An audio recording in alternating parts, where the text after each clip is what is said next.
Stonehenge n'était pas un sanctuaire mystique permettant de voyager à travers le temps. Il fut en réalité édifié dans l'espoir de façonner un avenir différent. De récentes recherches ont révélé que ce monument aurait probablement été conçu comme un moyen de rassembler les Bretons insulaires durant une période de division. L'élément central de cette hypothèse repose sur la pierre de l'autel, la plus emblématique du site.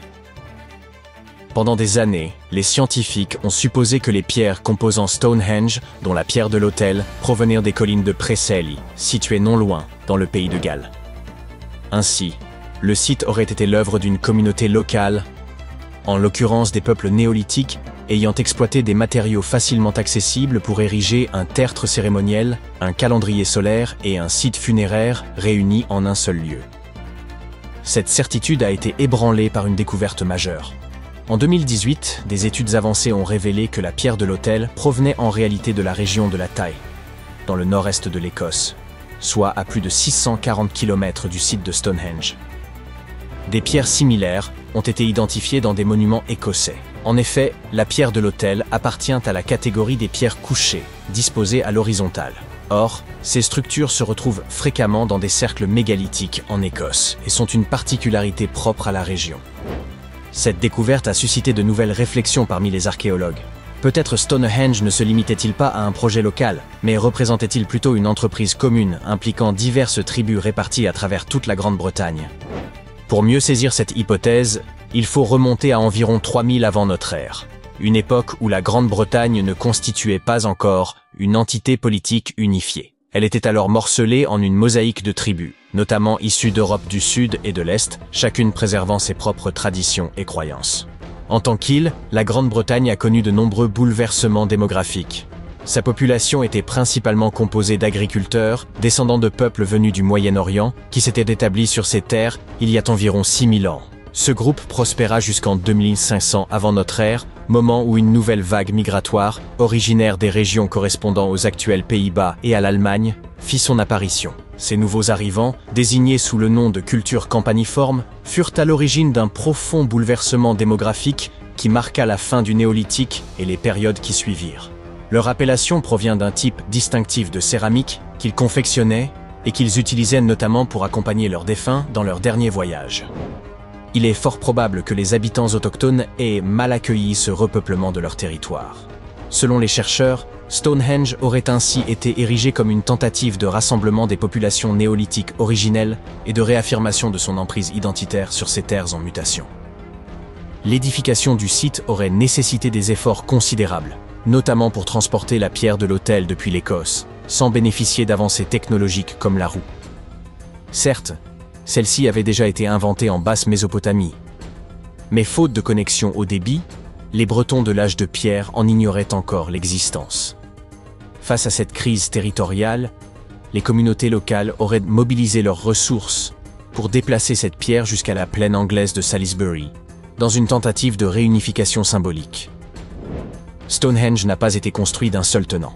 Son histoire remonte à environ 3000 avant notre ère, époque où le site se réduisait à un simple fossé circulaire bordé d'un talus, une structure connue sous le nom de henge. En son centre, des rondins de bois avaient été érigés, accompagnés peut-être de sculptures totémiques. Ce premier état du monument n'était pas encore marqué par la présence de pierres. Il servait vraisemblablement de lieu rituel et de sépulture. Des fosses de crémation datant de cette période y ont été mises au jour, faisant de Stonehenge le plus ancien site funéraire connu de Grande-Bretagne. Ce n'est qu'aux alentours de 2600 avant notre ère que les pierres bleues firent leur apparition. Cette appellation peut prêter à confusion, car ces roches ne sont pas vraiment bleues. Toutefois, lorsqu'elles sont fraîchement fracturées, elles révèlent la teinte bleuâtre qui leur a valu ce nom. Ces roches plus modestes proviendraient vraisemblablement des monts Preseli, situés dans le sud-ouest du pays de Galles, à environ 240 km de Stonehenge. Certains chercheurs avancent que les peuples anciens attribuaient aux pierres bleues des vertus curatives. Dès lors, il n'est pas anormal de supposer que cette croyance ait motivé les efforts considérables pour les acheminer jusqu'aux plaines de Salisbury. Vers 2500 avant notre ère, Stonehenge commence à prendre la forme que nous lui connaissons aujourd'hui. C'est à cette période que les imposantes pierres de Sarsen font leur apparition. Ces blocs colossaux qui composent le célèbre cercle extérieur du monument peuvent peser jusqu'à 25 tonnes chacun, soit l'équivalent de 3 éléphants d'Afrique empilés. On suppose également que c'est à ce moment-là que la pierre de l'autel aurait été transportée depuis l'Écosse pour être placée au cœur du site. La pierre de l'autel est la plus imposante des pierres bleues utilisées dans l'édification de Stonehenge. Aujourd'hui, elle repose à l'horizontale, au pied du plus grand trilithe du monument. Pour rappel, les trilithes désignent ces structures formées de 2 menhirs surmontés d'une pierre horizontale, constituant ainsi les arches les plus reconnaissables du site. C'est ici que l'histoire prend une tournure inattendue. Pendant près d'un siècle, les scientifiques ont cru que la pierre de l'autel provenait des collines de Preseli, tout comme les autres pierres bleues. Cela semblait logique. Si ces blocs étaient déjà transportés depuis le pays de Galles, pourquoi ne pas y prélever aussi une pierre particulière pour en faire un autel? Toutefois, cette théorie s'est effondrée en 2018, lorsqu'une équipe de chercheurs a approfondi les analyses. Grâce à des techniques géochimiques avancées, ils ont pu déterminer avec précision l'origine du grès constituant la pierre de l'autel. Il s'est avéré que celle-ci ne provenait pas du pays de Galles. Les résultats ont, en réalité, orienté les chercheurs vers le nord, plus précisément vers le bassin des Orcades, dans le nord-est de l'Écosse, à 640 km de Stonehenge. Cette découverte a bouleversé notre compréhension de l'histoire du site. Mais comment ces pierres ont-elles été transportées sur une telle distance? Une ancienne hypothèse appelée « route de glace » suggère qu'elles auraient pu être déplacées grâce à des chemins glacés naturels formés en hiver, permettant de les faire glisser sur de longues distances. Toutefois, pour un trajet excédant les 160 km, cette théorie semble peu réaliste. Quoi qu'il en soit, cette hypothèse a été réfutée, car le climat de l'époque était plus chaud qu'aujourd'hui. Une autre théorie suggère que les pierres auraient été acheminées par voie fluviale, flottant depuis la carrière jusqu'au site.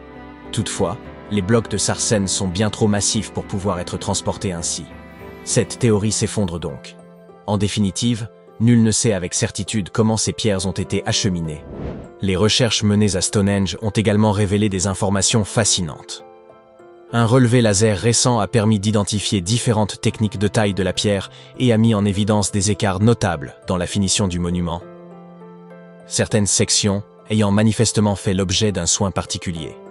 On a notamment constaté que la face nord-est et les surfaces internes des trilithes centraux avaient été soigneusement polies. À titre d'information, le terme trilithe, d'origine grecque, signifie simplement « 3 pierres ». Mais peut-être êtes-vous plus coutumier des dolmens qu'affectionne particulièrement l'irréductible Obélix? Toutefois, la véritable énigme, et sans doute la raison de la renommée mondiale de Stonehenge, réside dans sa fonction première. L'ensemble de son agencement semble avoir été méthodiquement conçu pour s'aligner avec les cycles solaires. L'architecture du site est particulièrement en phase avec les solstices, ces moments où l'on observe les jours les plus longs et les plus courts de l'année. Lors du solstice d'été, le soleil se lève dans un alignement parfait avec la Hillstone, projetant ses rayons directement au centre du cercle de pierre. Un spectacle grandiose, qui devait impressionner son ancien public. C'est toutefois le solstice d'hiver qui semble avoir un lien privilégié avec la pierre de l'autel. Ce jour-là, au moment du coucher du soleil, les rayons viennent précisément s'aligner avec cette pierre centrale. Pour ces bâtisseurs, cet alignement allait bien au-delà d'un simple phénomène astronomique. Il portait sans doute une signification spirituelle et ancestrale profonde. La pierre de l'autel, baignée par la lumière du couchant, pouvait être perçue comme un passage entre les mondes. Un lien entre les vivants et leurs ancêtres, entre la Terre et le cosmos, entre le présent et l'éternité. Dans une époque dépourvue de calendrier, d'horloge ou de moyens de prévision météorologique, les solstices rythmaient en l'existence. Ils régissaient les cycles agricoles autant que les rites spirituels. Ainsi, Stonehenge n'était pas seulement une prouesse architecturale, mais peut-être aussi une manière de préserver et d'honorer un héritage ancestral au sein d'un monde en perpétuelle transformation.